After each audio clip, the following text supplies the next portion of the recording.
Takže ahoj, já vás vítám u prvního dílu s hostem, s Elou Jezdníkovou. Dobrý den.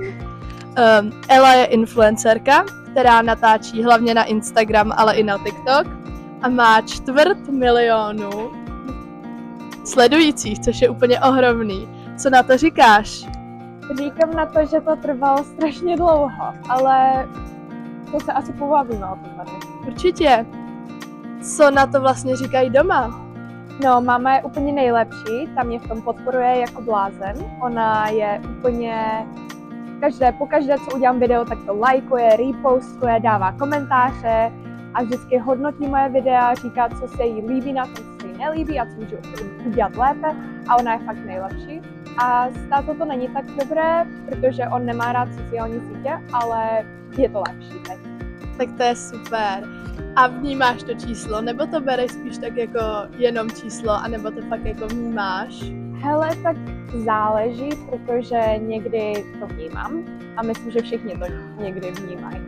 A jo, koukám se ráno na to číslo a říkám si někdy, že jsou lidi, kteří mají mnohem víc než já. Říkám si, ty kráso. Ale když to třeba takhle dáš do perspektiva, tak to je trochu hodně zážitek. A říct, že mám 250 000 sledovatelů, to bych neřekla normálně, ale jako někdy to je těžší se koukat na to číslo, že se porovnávám, ale fakt, když to dám do perspektiva, tak je to fakt cool. To je super. A stává se ti, že tě třeba, ty natáčíš hlavně v angličtině, že jo? A stává se ti, že i tady v Česku tě třeba někdo pozná, potká? Tak teď jsme třeba v Kostě a mě právě zastavili tady pár holky před pár týdnama a to bylo fakt boží. Mně to přijde trochu nedivné, ale říkám si, já jsem prostě 15letá holka a tady mě lidi znají, což je úplně super zážitek. Že někdy jdu do Teska, tam mě poznají lidi, nebo jdu do metra, tam mě někdo zastaví a je to, nechápu do teďka. A to je hezký, určitě to musí být jako super, je to neskutečný, že ti je vlastně 15 a dokázala z toho tolik. Což je jako, máš veškerou moji pokoru, pro mě si trošku i vzor, protože já miluju tvůj content a všechno, takže fakt klobouk dolů. A co ve škole na to lidi? Tak ze začátku já jsem začala natáčet, když mi bylo 13 a na začátku lidi to strašně kritizovali, říkali, ty jo, Elo, ty natáčíš ty videa, to je strašně trapné. Tak jsem si říkala, no, tak jeden den budete fakt říkat, že to je trapné. A teď lidi se se mnou ve škole fotí a takhle a myslím si, že to není moc trapné a když si oni myslí, že to je trapné, tak jako co na to mám říct. Tak to je super, že ses přesto dokázal vůbec přenést, protože spoustu lidí v tomhle bodě řekne, no tak to dělat nebudu. Bylo to těžké ty začátky toho natáčení? No, protože já jsem se léčila z anoreksie, tak pro mě to bylo fakt těžké tím, že jsem natáčela, jak jsem se léčila. Měla jsem fear food jar, což a vytahovala jsem jídlo, které jsem se bála a natáčela jsem, jak jsem to jedla. Tak pro mě to nebylo těžké natáčet jako být před kamerou, ale pro mě to bylo spíš těžké jíst to jídlo, což zní pro někoho, kdo nemá tu nemoc, tak to může znít úplně blbé, ale pro někoho, kdo se s tím prošel, nebo pro někoho, kdo to vidí tohle video a možná se tím prochází, tak je to fakt těžké. A já bych řekla, že to, co bylo pro mě nejtěžší, bylo překonávat ten strach, ale ani ne to natáčet. Tak to je dobře, je dobře, že jsi se nebála, samozřejmě. Jsem ráda, že jsi z toho dostala. Doufám, že už to bude jenom lepší a lepší. Když tady vidím teď tady tu usměvavou holku, tak jsem úplně šťastná a říkám si, jak je to možný. Myslíš, že víš, že byly nějaký spouštěče, co to začaly? Může to být hodně věcí. Já jsem půl Angličanka, půl Češka. Já jsem se narodila v Anglii a hodně jako dítě jsem cestovala. A pro mě bylo nejtěžší se stěhovat z Malajsie do Čech. A ta nová škola, jak všichni mluvili mým jazykem, to bylo úplně jiné, než jsem kdy zažila. A tak bych řekla, že pro mě největší spouštěč asi byl to stěhování. Jaký byl nástup do nové školy, takovej velký skok? No bylo to hodně velké, protože v Malajsii jsem to měla výborné, měla jsem kamarádky a ve škole to nebylo nejlehčí, protože někdy mě šikanovali a to myslím, že když jsem teď dělala statistiku a četla jsem si článek, tak 3/4 žáků si projdou šikanou, což je úplně hrozné. A já jsem byla jedna z nich a kvůli tomu se mi to hodně spustila ta nemoc a taky kvůli tomu jsem se hodně zhoršila mentálně. To mě hrozně mrzí, já jsem dám takovou vsuvku, kdy potom to určitě proberem, ale já natáčím školní film právě o šikaně, kam bych tě taky ráda pozvala. Bude tam, a teď mi úplně vypadlo jméno, ale pak se tam určitě pobavíme, ráda bych tě tam pozvala, aby se zapojila, mám tam právě víc influencerů, aby to fakt bylo vidět, protože ta šikana je fakt hrozná, jak už ze strany žáci žákům, děti dětem, rodiče dětem, učitelé dětem. A je to docela tabu téma a je hrozně těžký rozpoznat tu hranici, kdy je to šikana a kdy je to sranda. A hrozně moc lidí nevnímá to, že už to není sranda. To je perfektně řečeno. Je to hrozně velký problém a měl by se řešit. Já na staré škole se to neřešilo, já jsem teď na nové škole, kde se to řeší úplně perfektně a díky tomu můžeme realizovat i ten film. Takže... To je legrační, protože já taky budu natáčet malý krátký film, takový dokumentární film o ne šikaně, ale o jako celkově duševního zdraví. Hustý, to ti přeju, to se pak pobavíme určitě ještě. Jo. Máš nějaký specifický zážitek třeba ze školy, co se týče toho natáčení a tak? Tak mně se stalo před asi dvěma týdny se mi stalo, pardon za moje skloňování, to je úplně strašné. Před 2 týdny jsem šla ze školy na tramvajovou zastávku a mě zastavili pár holek mě zastavilo. Zase já neumím skloňovat. A řekli mi, že se chtějí strašně vyfotit. No, tak to bylo hezké. To je hodně hezké. A potom ještě jeden krásný zážitek. Já jsem hrála fotbal za školu a hráli jsme fotbal proti jiné škole a tam byla holka, která mě zastavila a řekla: jej, ty jsi Ela Nutella, já tě sleduju a chci se vyfotit. A to nejlegračnější, to nejvtipnější bylo, že den poté jsme se setkali v Luxoru. A ani jsme to neplánovali nic. Prostě já jsem šla s kamarádkou do Luxoru si koupit knihu a ona tam byla. Tak to je super, to je hezký. Přemýšlela jsi někdy, že bys natáčela content v češtině?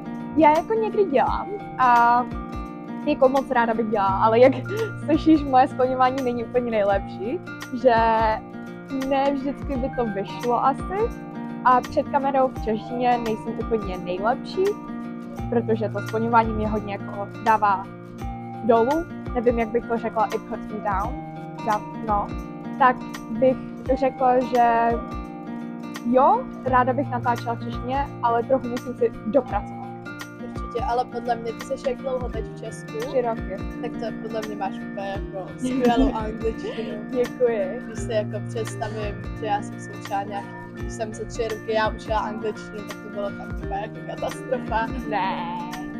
To by se zdivila. Ale podle mě mluvíš jako moc dobře, co já znám lidi, co se učí češtinu i mnohem díl a nemluví takhle. Děkuji. No já jsem jako s rodičima mluvila o dětství česky, že to trochu, nebo to hodně v tom zapracovalo, nebo já nevím, jak by se to řeklo, ale no. A ty už jsi zmínila, že budeš natáčet teda nějaký ten film, řekneš nám víc? No tak já jsem se dostala do ankety Dítě Česka, což to vím, že ty jsi loni taky byla. A teď mám to poslední kolo za 2 dny. A já jsem už déle pracuji na projektu Ty stačíš. A to je kampaň, která je pro děti a mládeže v České republice. A začíná to dokumentárním filmem krátkým, kde budou psychiatři, rodiči, dospělí a psychologi. A to bude jedna část.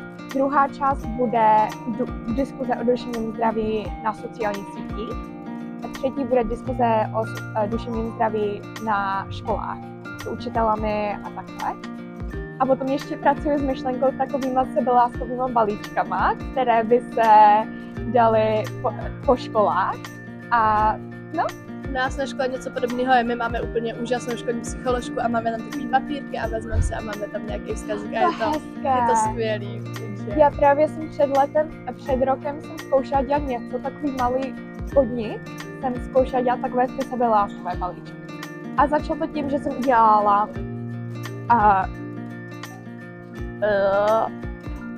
Hodně anglicky můžeš si... jar, No. mísu, Jo, něco takového. takovou mísu, lahev spíš, takovou lahev s těma notýskama a tam jsme si to vytahovali, potom svíčku a takhle malinké věci, které ti jako pomůžou.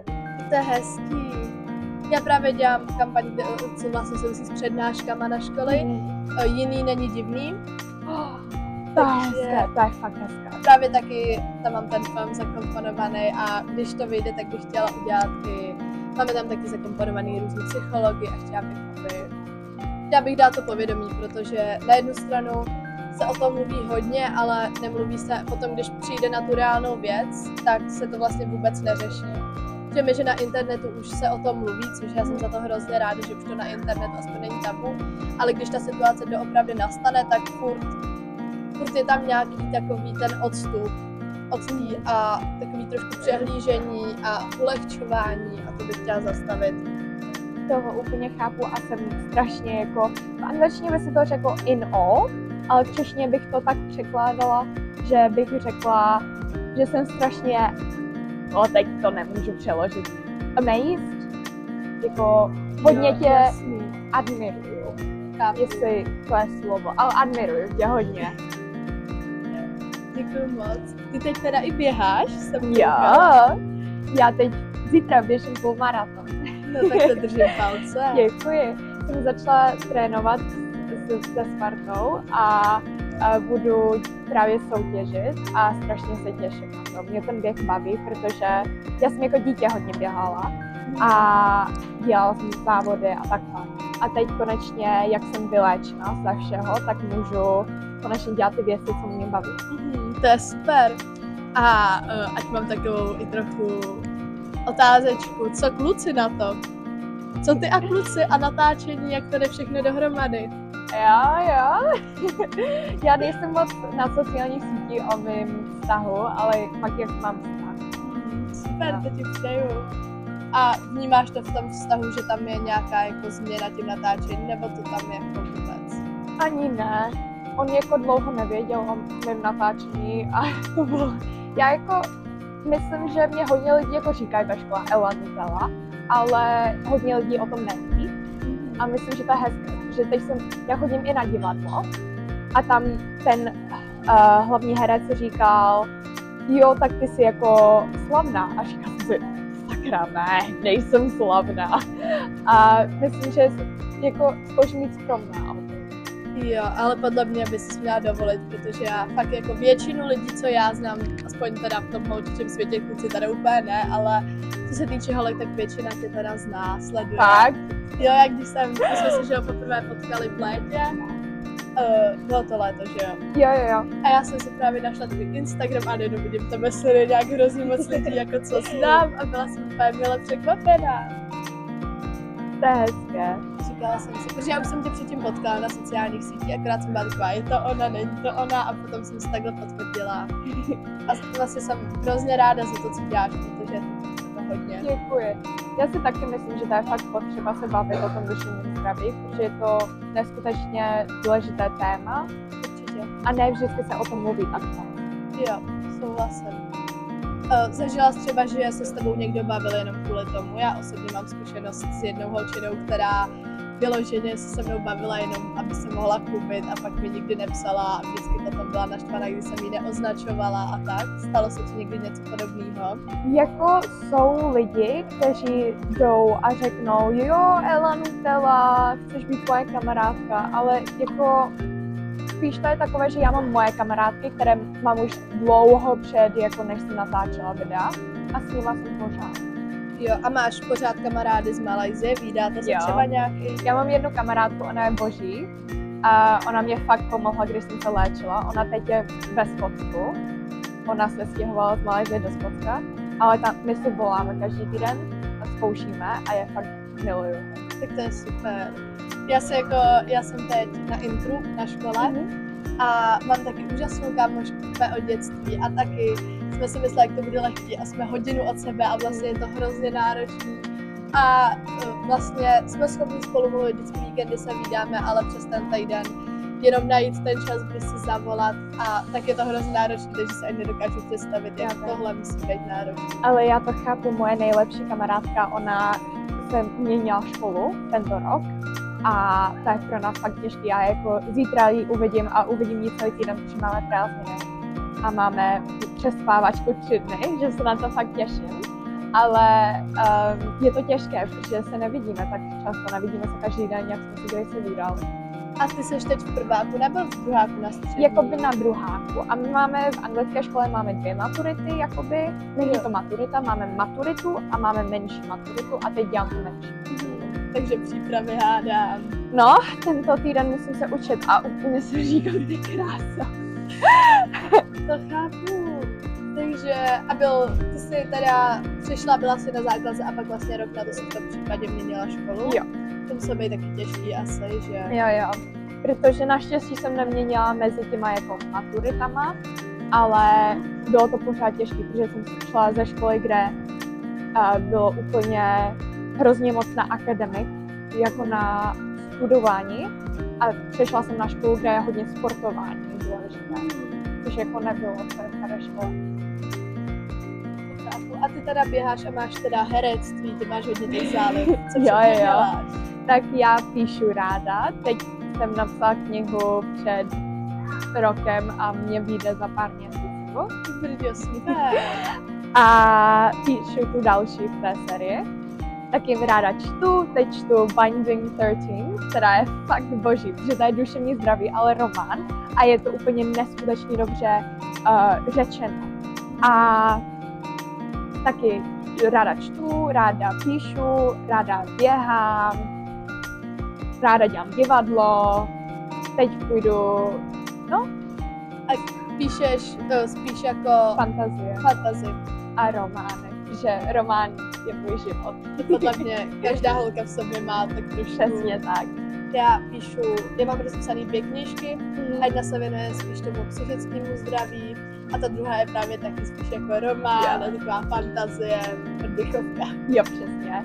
Já taky to je hrozné se mnou, protože já mám asi 5 knih rozepsaných a já nemám prostě čas na to psát, ale teď, jak mě vyjde ta kniha, tak jsem si řekla, musím napsat tu druhou. A baví mě to, že to není ani jako musím si sednout a psát, ale je to takové, jo, konečně můžu si psát. Jo, to chápu. Já jsem si teda dala cíl, že ji dopíšu, protože já už mám vyhlídnutý vydavatelství, který by mělo i zájem. Skoro si ségru trošku, ale teda dobrý. To je výborné. A říkala jsem si, že do Vánoc to napíšu. No, tak jak jsem nastoupila na střední, tak to asi do Vánoc napíšu. To chápu. A kolikrát jsem, že jako bych hrozně ráda měla ten čas si prostě psát, protože se vlastně můžu zavřít v té své hlavě, vždycky sluchátka a prostě můžu si tvořit ten svůj svět, ale vůbec na to nemám čas. Jsem ráda, když napíšu jednou týdně, si k tomu sednu a no, počká. To je stejný pro mě, ale jako fakt mě to odzrelaxuje. A ty jsi teda na anglické škole, já? Jo, a já jsem to zapomněla říct, já jsem jakoby v českém druháku, že jakoby já jsem teď dělala 9 let v české školy, že už mám 9 let hotovo, ale na anglické škole jsem jakoby v druháku. A jak to funguje na té anglické škole? Tak máš 6 let základní školu, potom máš 3 roky, nebo potom máš 7, 8, 9, máš takové jako chillové, já nevím, jak to vysvětlit, ale to tě připravuje na ty maturity. Potom 10, 11 je IGCSE, já tě asi tím strašně nudím. Ne, v pohodě. IGCSE a to je tam malá maturita jakoby. A potom 12, 13 je IB, což je International Baccalaureate. Bakalář. Takový. A to je jakoby maturita. A ty jak teď chodíš do školy, máš třeba nějaké předměty i v angličtině, nebo já mám všechno v angličtině. Takže to máš výhodu docela. Jo, já v češtině nic nemám. Tak to je super, to je pro tebe dobrý. Pro mě fakt dobrý. A jsou tam spíš jako Češi, nebo jsou tam taky spíš takhle lidi ze zahraničí? Jsou tam strašně moc lidí ze zahraničí, ale hodně lidí mluví česky. Že jako bych řekla, v mé třídě mluví 50% česky. A povídáš si teda ve škole s kamarádama spíš anglicky? A potom mám jednu kamarádku, se kterou mluvím španělsky, protože potřebuji trénovat. Ty, že máš druhý jazyk španělštiny. Jo. Jsem měla minulý rok, to jsou hezké vzpomínky. Jo? Španělština je hezká. Jo, fakt jo. A baví tě, nebo spíš to bylo, že... Já miluji španělštinu. Můj táta rád říká, kolik mluvíš jazyků, tolik práci člověk. Nebo znáš to? Víš, jak se to říká? Moje mamka říká taky něco podobného, takže já jsem, že jo, česky mluvím, s tím do toho se většinou používá i ta slovenština, takže já počítám, že mluvím česky, slovensky, anglicky si troufám říct, že dobře.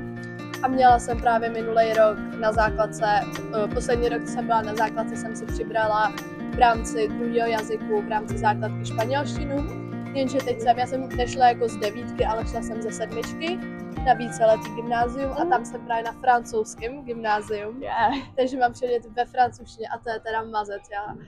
My jsme teď měli víceméně takový jako menší zeměpis v francouzštině a já jsem byla úplně mimo. Vždycky jsem si říkala jako, no, tak já vůbec nevím, jestli mluví o horách, o mořích, nebo co to jako je tady. Jako, kdyby to byla španělština, tak bych s tebou mluvila, ale francouzsky jsem se učila 7 let, myslím, a pořád to neumím. No, je to... Umím tak jako, je m'appelle Ella, ça s'écrit Ella, a to je asi vše. No mě hrozně, nebo ne hrozně jako hrotí, ale já mám hrozně ten anglický přízvuk, že já hrozně... Když se fakt jako snažím a fakt jako přepnu jako jo, teď se těším na tu francouzštinu, tak jsem schopná tam používat to je ch, ale jinak jsem jako bonjour a všichni se mi hrozně smějou a já jsem jako ne. Já jsem ráda, že tady jako dejchám, přežívám tady na kafe a jako víc po mně nemůžete chtít. Přežívat na kafe je real. Já jako říkám, potřebuju kafe v IV dripu, jako v kapačce. Vždycky jako ráda běžím k našemu školnímu kávovaru. A vždycky jsem jako, ty mě tady zachraňuješ. Takže to jako, no, trochu závislost už, ale já tu školu nějak dát potřebuju. No přesně, kafe je nejlepší. Jsem říkala, že jsem tam 2 měsíce a už bych si dala letní prázdniny. Tak strašně chápu a tak strašně bych ti to přála. No. A jako já bych taky chtěla prázdnit už. Jo. Já jako jsem ráda, že už jsem odpočítávala minuty do těch prázdnin normálně. Jo, já taky. Byla jako šílený. A vy jste se dostali teda k anorexii. Jinak, kdy jsi vlastně začala pociťovat, že už to je jako moc? A kdy byl takový ten přelom, že už no tak to není jako sranda a že už to je jako fakt problém? A pro mě, já mám od dětství, jsem jako měla hodně špatný stav s mým tělem, jako už od asi 9 a při karanténě to vůbec nepomohlo. A potom jsem 2022 šla jako na dietu a 2023 to hned se vklopilo do anorexie a jako fakt špatné, že na začátku léta jsem chtěla být hospitalizovaná. A byla jsi ten člověk, který si řekl, že to chce řešit, nebo to byli spíš rodiče, kamarádi? Já myslím, že jsem to chtěla hodně řešit s mámou. Nechtěla jsem řešit s tátovi, protože jako v té době jsem s tátou neměla moc dobrý vztah, ale teď je to mnohem lepší samozřejmě. A řekla bych, že v té době jsem to chtěla já, ale když jsem se vrátila z nemocnice, tak se to nějak překlopilo, že jsem chtěla zůstat v té nemocnici a nechtěla jsem se vyléčit.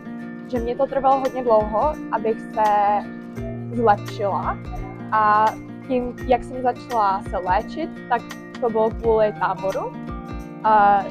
U mostu, jako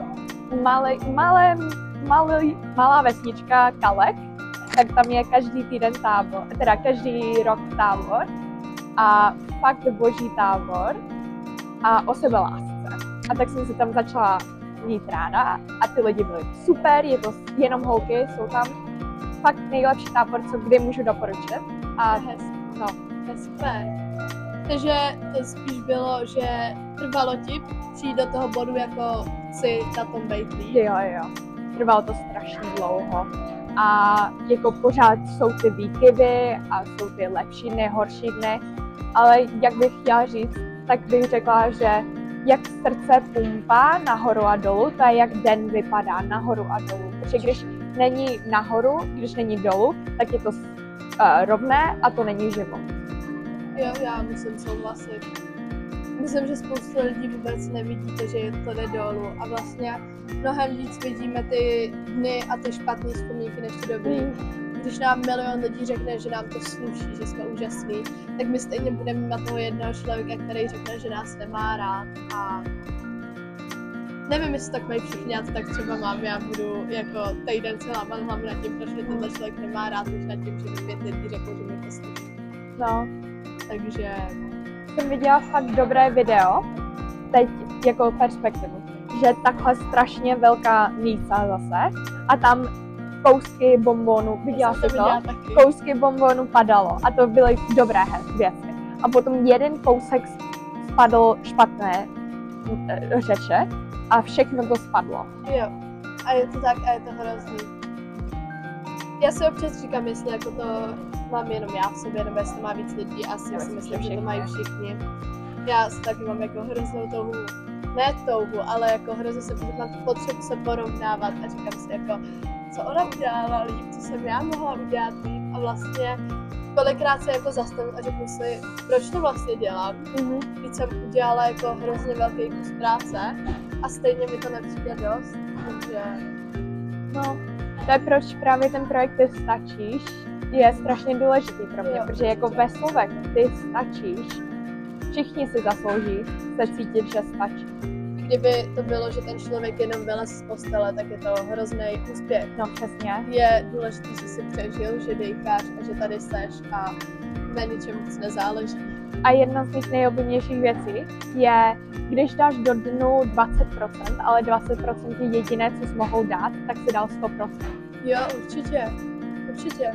Je to tak a jako spoustu lidí si to potřebuje uvědomit, protože si to neuvědomujou.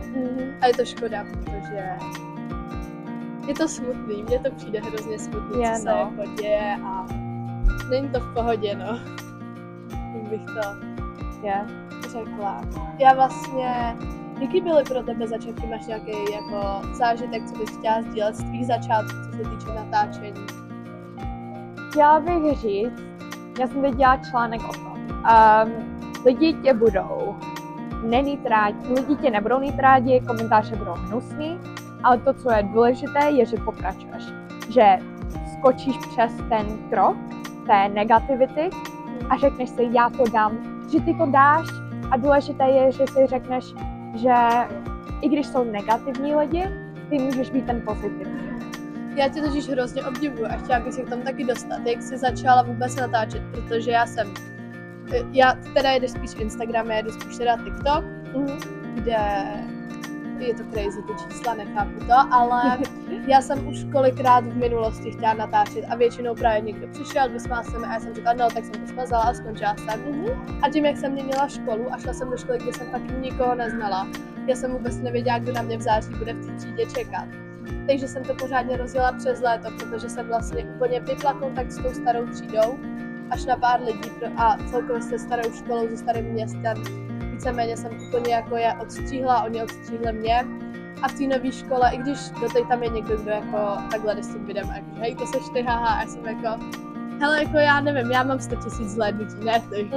Jakože je to všechno o tom, že jsou závidí. Takže já jako hrozně je pro mě těžký pochopit, že jsi jako šla přes to dál, protože já jsem to nikdy nezvládla jít přes to dál.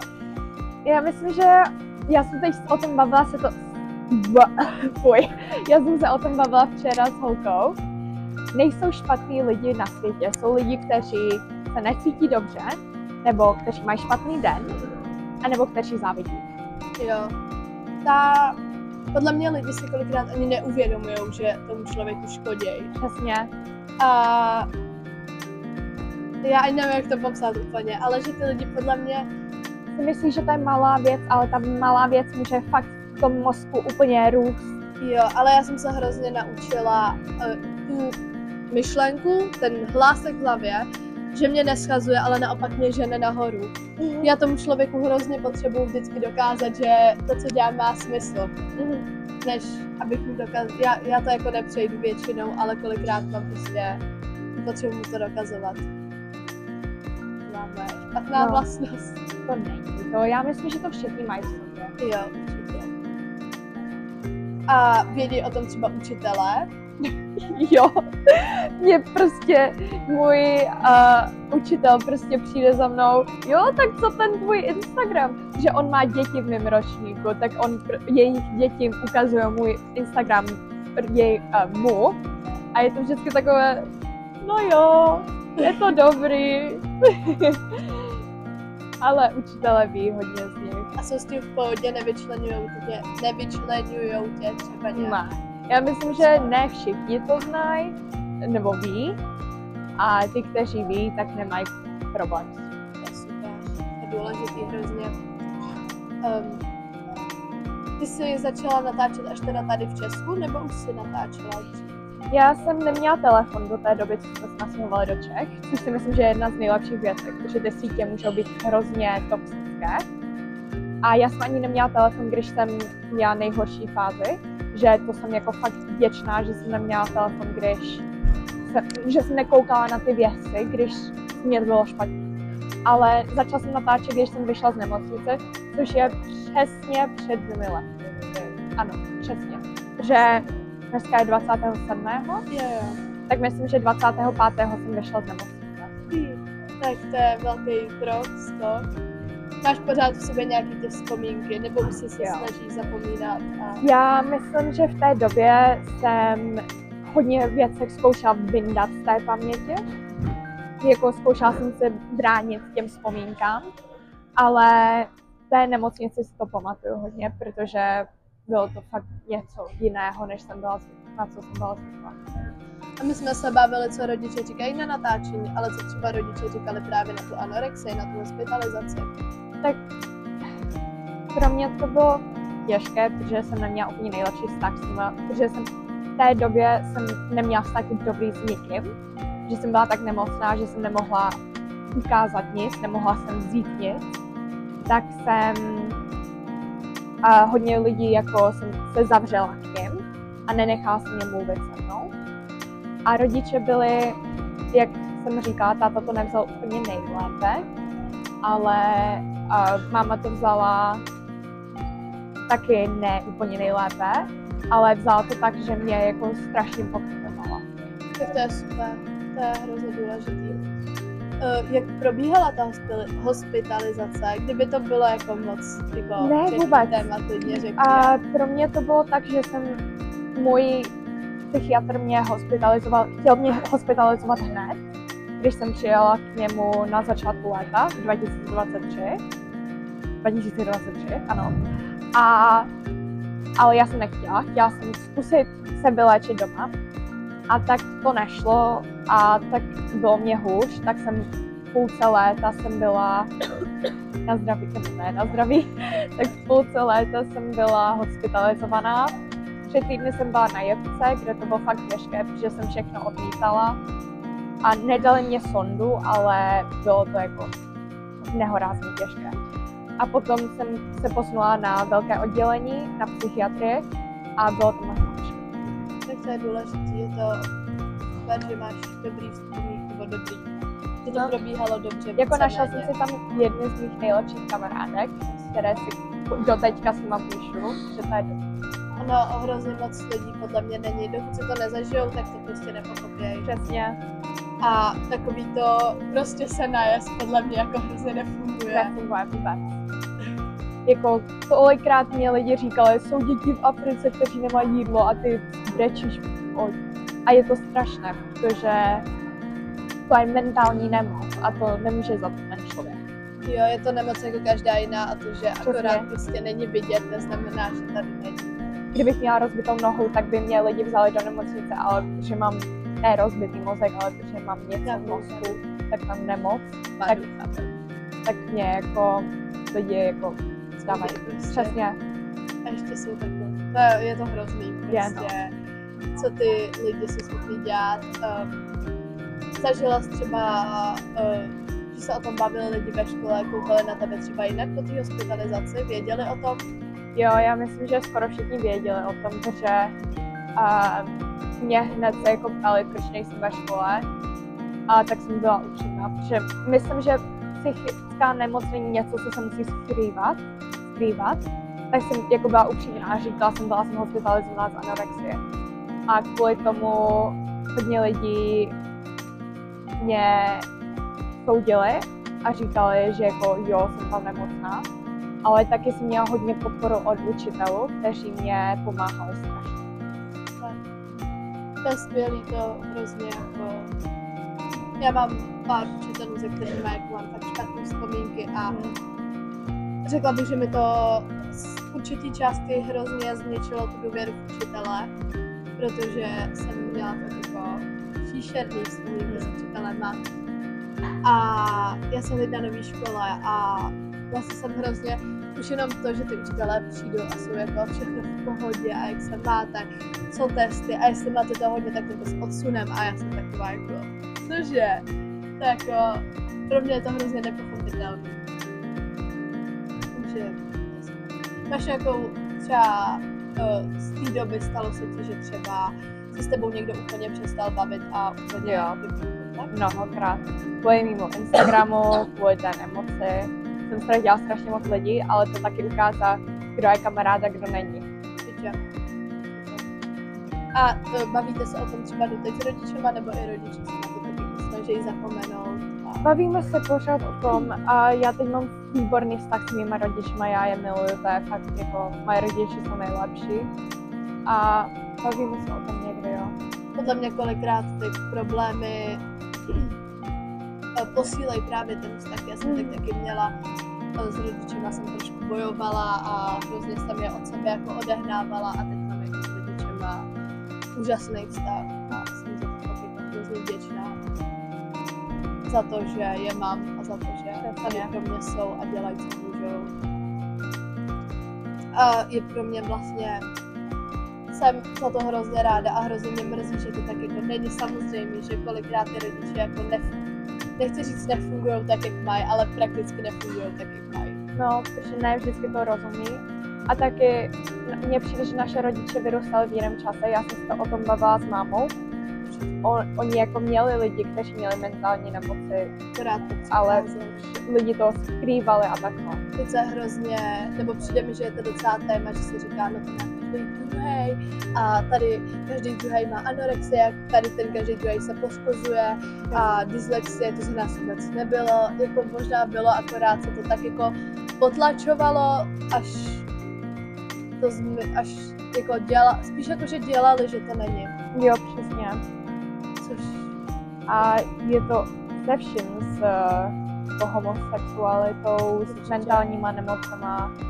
Strašně moc lidí se v minulosti skrývalo a teď to lidi konečně se o tom baví.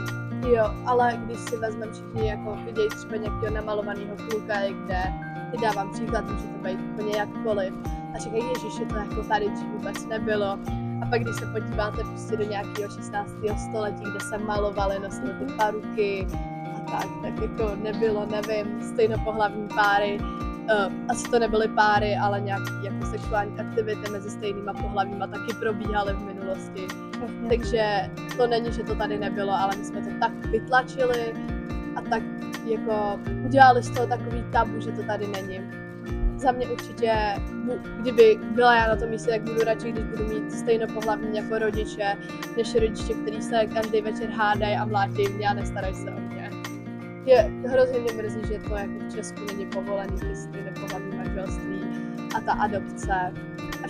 Je to hrozný. Máš třeba kamarády, který právě taky to jako koukají na to skrz prsty a tak. Jak ty myslíš skrz prsty? Že jako odsuzujou za to, i když se s tebou baví, tak jsou jako hele, tohle se mi nelíbí a tohle bych tam nedávala a tak. Asi ne, protože moje kamarádi jsou fakt kamarády a oni jsou fakt nejlepší a já bych udělala cokoliv pro ně. a oni fakt nemluví za mými zády. Tak to je super, to je úžasný. Děje se ti doteď, že třeba jíš a máš ty vzpomínky k tomu? Jo, ale to myslím, jako ne, že jako si vzpomínám na kalorie, ale že jako někdy si sednu. To je, proč jsem byla fakt vděčná, když my jsme stěhovali dům a když jsem se odstěhovala od toho domu, protože jsem měla fakt špatné vzpomínky v tom domu. Ale teď jako dělám nové vzpomínky a zapomínám pomalu. To je skvělý, to je podle mě hrozně důležitý. Kdybys mohla ty vzkázat něco třeba sobě právě ty 2-3 roky zpátky, co bys si vzkázala? Nechoď na tu dietu, prosím, protože ta tě zničí, ta ti veme 2 roky života a jako není to za to. Tak, jak vypadáš, není nejdůležitější věc na světě. Jak jsi tady, je to nejdůležitější a ne jak jsi tady. A za mě je nejdůležitější se chovat dalším úctou a být hodný člověkem. Určitě. A ty, co se udějí navenek, tak akorát sami ze sebou nejsou spokojení. Přesně. Já si kolikrát říkám, že když je na mě někdo hnusnej, tak na jednu stranu mám chuť mu jako jednu vlepit, ale říkám si, jako čím on si musí procházet, když tohle fakt říká a jako třeba to má taky těžký, taky si asi něčím prochází, protože podle mě jinak by to neřekl. A většinou ty lidi, co soudí, tak sami ze sebou nejsou spokojení a trochu to takhle ventilujou. A je to škoda. Je škoda, že se lidi, že nevidíme tu perspektivu, jak na to kouká ten druhej. Protože každý se na tu situaci může koukat úplně jinak. Někdo to fakt bere jako úplně srandu a vůbec mu nedochází, co to může udělat a ten druhý si to může vzít tak k srdci. Přesně. Je to hrozný. Je to... Ach jo. Je no. Já myslím, že lidi můžou být fakt hnusní, ale lidi můžou taky být fakt hodní. A je to o tom, jaký člověk si vybereš být. Nebo jak, já nevím, jak to říct. Jo, ale hlavně nic není tak černobílý, vlastně nic není jenom dobrý, ani jenom špatný, vždycky je to něco prostě mezi. My nevíme, co se odehrává u lidí doma, co se jim odehrává v hlavě, co se jim odehrává ve škole, na kroužku. A je hrozně těžký rozpoznat, co se tomu člověku děje, jestli je v pořádku, jestli to dělá na schvál, i když to většinou prostě na schvál nedělá, nebo se to ani neuvědomuje. A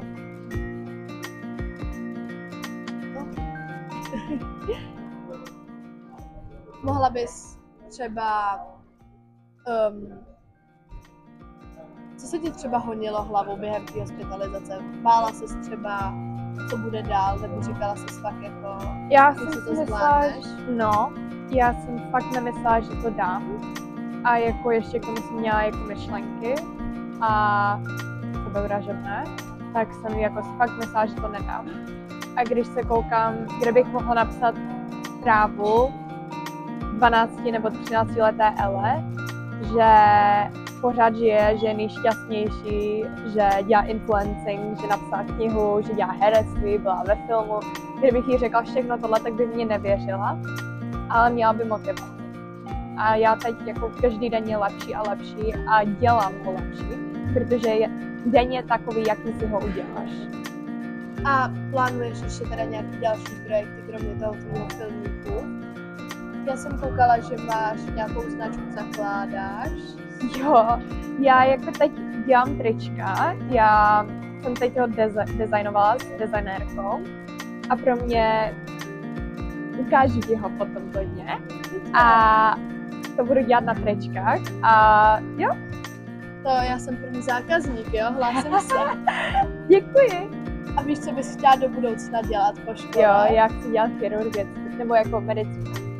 Hezky. Jako nejlépe chirurgictví, ale já chci prostě cestovat a pomáhat lidem, protože pro mě pomáhat lidem je nejdůležitější. A to je proč chci být doktorkou. Tak to je hezký. Takže chceš normálně, chceš tady v Praze asi hádám na vejšku a... No, možná na druhou lékařskou, anebo do Anglie. Že já... To jsem se právě chtěla zeptat, jestli plánuješ zůstat v Česku nebo se vrátit. Já nevím, já ještě mám 3 roky, než budu maturovat, ale jako mě by nejlépe bylo, mě by se nejvíc líbilo v Anglii ale je to vše o tom, jaká bude lepší cesta pro mě v té chvíli. Určitě, hlavně se vlastně všechno se podle mě ještě milionkrát Přesně. doby. Hlavně, aby to vyhovovalo tobě.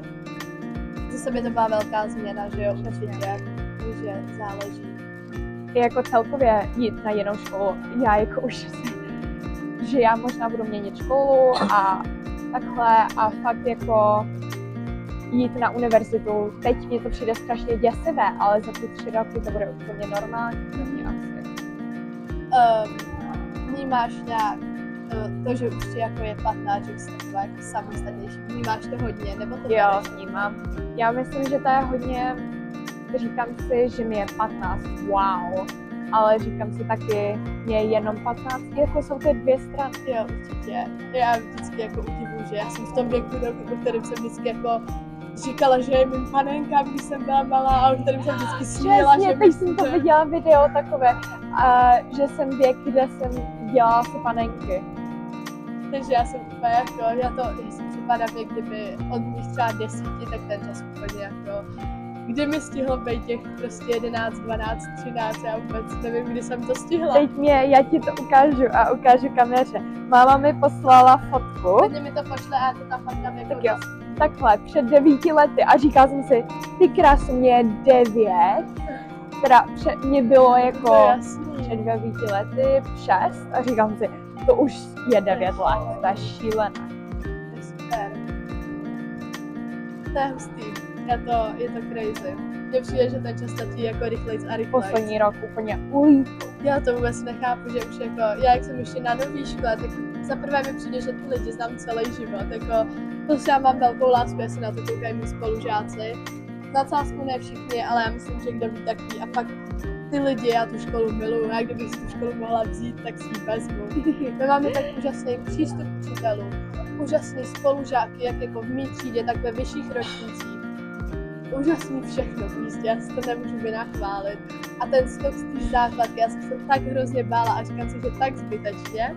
Já i když jsem měla na ten intern, tak mám úžasný spolubydlící. A už jak jsem tam byla v tom autě, tak já jsem byla jako, mami, já jsem si to trochu rozmyslela, já si nejsem jistá, jestli tam chci a že je nejlepší rozhodnutí.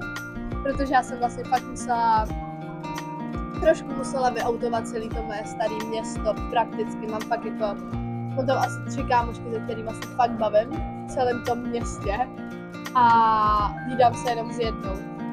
A vlastně mě to hrozně mrzí, protože hrozně moc lidí, pár lidí mi to teda i vyčetlo, že jsem mě jako hrozně opustila a jako, že jsem mě tam nechala a já jsem si říkala, já jsem se v tom městě cítila tak špatně, já jsem se v té třídě cítila tak špatně, já jsem prostě potřebovala změnu.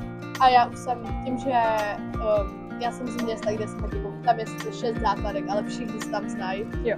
Tak já jsem říkala, že bych třeba i možná měnila školu, kdyby se nedostala na Gimpl, ale vlastně by mi to vůbec nepomohlo, já jsem fakt potřebovala pryč a nejlepší rozhodnutí v životě.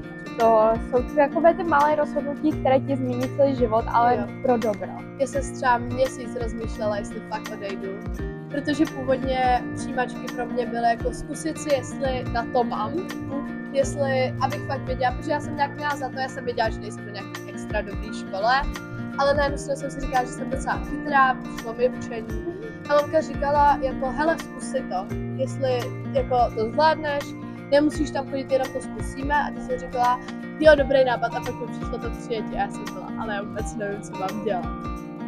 A fakt hrozně toho jsem o tom přemýšlela, jsem za to nesmírně To jsem vděčná. ale na tebe strašně pyšná. Jo, děkuju moc, já jako, je to šílený, stalo se to všechno hrozně rychle nějak. To cítím někdy, jako by mě už ještě bylo 5 let. Jo, že jo. Já kolikrát si říkám, to není tak dávno, co mi bylo prostě. Přesně. Já tady nejsem tak dlouho a vlastně nechápu to. Ten čas je jako hrozně šílený. Asi já. To.